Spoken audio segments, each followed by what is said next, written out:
Are basically accounting entries for labour cost. Labour cost के लिए हम लोग क्या अकाउंटिंग एंट्रीज करते हैं, यहाँ पे एक समरी जो है वो हमने शो की हुई है, जिसमें हम लोग journal entry to record accrued payroll हम क्या करते हैं। बेसिकली जो पेरोल है उसकी अक्रूवल का टाइम और पेमेंट का टाइम जो है वो डिफरेंट होता है। हम लोग जब पेरोल बनाते हैं और उसको पे करते हैं वो दो डिफरेंट टाइम पे करते हैं। जैसे अगर हम वीकली की बात करें तो हम सैटरडे को पेरोल बना लेते हैं लेकिन मंडे को पे करते हैं। अगर हम मंथली की बात करें तो हम एंड ऑफ द मंथ आखिरी डेट को पेरोल बनाते हैं लेकिन फर्स्ट और सेकंड और third date of next month हम उसको पे करते हैं। तो इसलिए पेरोल की एंट्री जो होती है वो अक्रूड पेरोल के तौर पे होती है। तो सो अक्रूड पेरोल की जो एंट्री हम लोग करते हैं उसमें हम लोग पेरोल अकाउंट को डेबिट करते हैं और ये उसकी डिडक्शंस होती हैं जो कि एक एम्प्लॉय की तनख्वाह में से हम करते हैं। जैसे हम लोगों ने कोई उसका प्रोविंशियल टैक्सेस हैं या फेडरल टैक्सेस हैं, वो हम अगर उसके डिडक्ट करते हैं तो उसको हम लोग क्रेडिट कर देते हैं, और वो चूंकि हमने ये गवर्नमेंट को पे करने होते हैं तो इसलिए हम लोग इसको पेएबल बना लेते हैं। और एम्प्लॉइज इनकम टैक्स जो है वो हम उसकी तनख्वाह में से काट लेते हैं और हम लोग उसको जो है वो पेएबल बना के, चूंकि गवर्नमेंट को हमने पे करना होता है इसलिए हमारी लायबिलिटी होती है, हम उसको क्रेडिट कर देते हैं। और हेल्थ इंश्योरेंस प्रीमियम पेएबल, जो कि एक एम्प्लॉय ने हेल्थ प्रीमियम जो है वो उसकी अपनी कंट्रीब्यूशन जो है वो पे करना होती है, उसको हम क्रेडिट कर देते हैं। इसके अलावा अगर एम्प्लॉय की प्रोविडेंट फंड कंट्रीब्यूशन है तो प्रोविडेंट फंड कंट्रीब्यूशन पेएबल बना के हम लोग उसकी भी एक लायबिलिटी बना के हम लोग यहाँ पे स्टैंड कर लेते हैं। इसके अलावा ईओबीआई कंट्रीब्यूशन पेएबल जो है वो भी हम लोग एम्प्लॉय की जो कंट्रीब्यूशन होती हैं वो भी हम लोग यहाँ पे लायबिलिटी बना के इसको क्रेडिट कर सकते हैं। इसके अलावा सोशल सिक्योरिटी टैक्स पेएबल, वो भी एक एम्प्लॉय की कंट्रीब्यूशन हो सकती है, वो भी हम लोग यहाँ पे क्रेडिट कर सकते हैं। So different taxes might be there, different in situation to situation. तो याद रखें क्वेश्चन में आपको ये सारी इंफॉर्मेशन गिवन होगी कि एक एम्प्लॉय की कंट्रीब्यूशंस क्या है और एम्प्लॉय की डिडक्शंस क्या हैं। तो जो एम्प्लॉय की डिडक्शंस होंगी वो आप इस एंट्री में एज अ लायबिलिटी जो है वो क्रेडिट करते जाएंगे, लायबिलिटी बना के इसको यहाँ पे लिखते जाएंगे, और जो नेट अमाउंट होगी जो कि एक एम्प्लॉय को पे करने की होगी वो हम लोग यहाँ पे वेजेस पेएबल के तौर पे यहाँ पे लिखेंगे।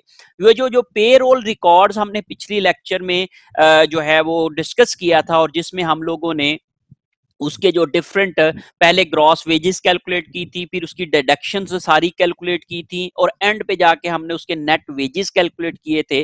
वो बेसिकली एक वर्किंग है जो कि ये एंट्री करने के लिए हम लोग करते हैं। जब हम लोग एक एंट्री अक्रू करते हैं पेरोल को, तो उसके लिए हम लोग वो पेरोल का जो भी एक पेरोल रिकॉर्ड बनाते हैं एक हर एक एम्प्लॉय का, वो हम लोग यहाँ पे जो है वो इसका इस एंट्री को करने के लिए वो वाली सारी डिडक्शंस और कैलकुलेशंस करते हैं। फिर दूसरे लेवल के ऊपर हम लोग फिर पेरोल की पेमेंट करते हैं। तो यहाँ पे जो वेजेस पेएबल होता है उसको हम लोग डेबिट कर देते हैं और कैश को हम लोग क्रेडिट कर देते हैं। और तीसरी स्टेज के ऊपर हम लोग इस पेरोल की डिस्ट्रीब्यूशन करते हैं, जो कि हम लोगों ने पिछली स्लाइड में डिस्कस किया था। पेरोल समरी बनती है एक, तो वो पेरोल समरी में हम लोग डिस्ट्रीब्यूशन करते हैं कि कितनी डायरेक्ट है, कितनी इनडायरेक्ट है, कितनी सेल्स सैलरीज हैं, कितनी एडमिन सैलरीज हैं, ये तमाम चीजें हम लोग उसमें डिस्ट्रीब्यूट करके लिख लेते हैं और फिर उसकी ये एंट्री करते हैं। तो आप समझ लें कि जो हम लोगों ने पिछली क्लासेस के अंदर जो डिफरेंट डॉक्यूमेंट्स डिस्कस किए थे वो बेसिकली वर्किंग डॉक्यूमेंट्स होते हैं जो कि इन एंट्रीज को करने के लिए यूज होते हैं। हम जैसे पेरोल की एंट्री को करने के लिए हम लोग एम्प्लॉय के जो पेरोल रिकॉर्ड होता है वो बनाते हैं। जो ये वाली डिस्ट्रीब्यूशन ऑफ पेरोल करने के लिए हम लोग पेरोल समरी की जो डॉक्यूमेंट होता है वो बनाते हैं। तो हम लोग अपनी एग्जांपल के अंदर, इलिस्ट्रेशन के अंदर ये तमाम जो चीजें जो हैं वो इसको रिकॉर्ड करना और उनको कैलकुलेट करना जो है वो इंशाल्लाह सीखेंगे और इसको देखेंगे। ये जो पेरोल रिकॉर्ड बना है जिसमें हमने एक एम्प्लॉय वाइज हम लोगों ने यहाँ पे उसकी अर्निंग्स कैलकुलेट की हैं, रेगुलर है, ओवर टाइम है, टोटल अर्निंग्स कैलकुलेट की हैं। तो उसके बाद हमने ये सारी उसकी डिडक्शंस कैलकुलेट की हैं और ये नेट पे कैलकुलेट हुई है। ये बेसिकली वो एंट्री करने के लिए है जो हम पहली एंट्री करते हैं, payroll account debit, taxes payable credit और वेजेस पेएबल क्रेडिट। तो ये जब टेबल बनाएंगे तो तमाम मजदूरों की जो हम लोगों ने वेजेस कैलकुलेट की हुई होंगी वो उसका टोटल जो होगा वो पे रोल बनेगा। तो वहां पे हम करेंगे पे रोल अकाउंट डेबिट 1840.5। फिर उसके बाद करेंगे क्रेडिट में FICA टैक्स पेएबल क्रेडिट 147.24। फिर उसके बाद हम लोगों ने कहा federal income tax payable 276.08 credit. फिर हमने कहा state income tax payable 91.62 credit.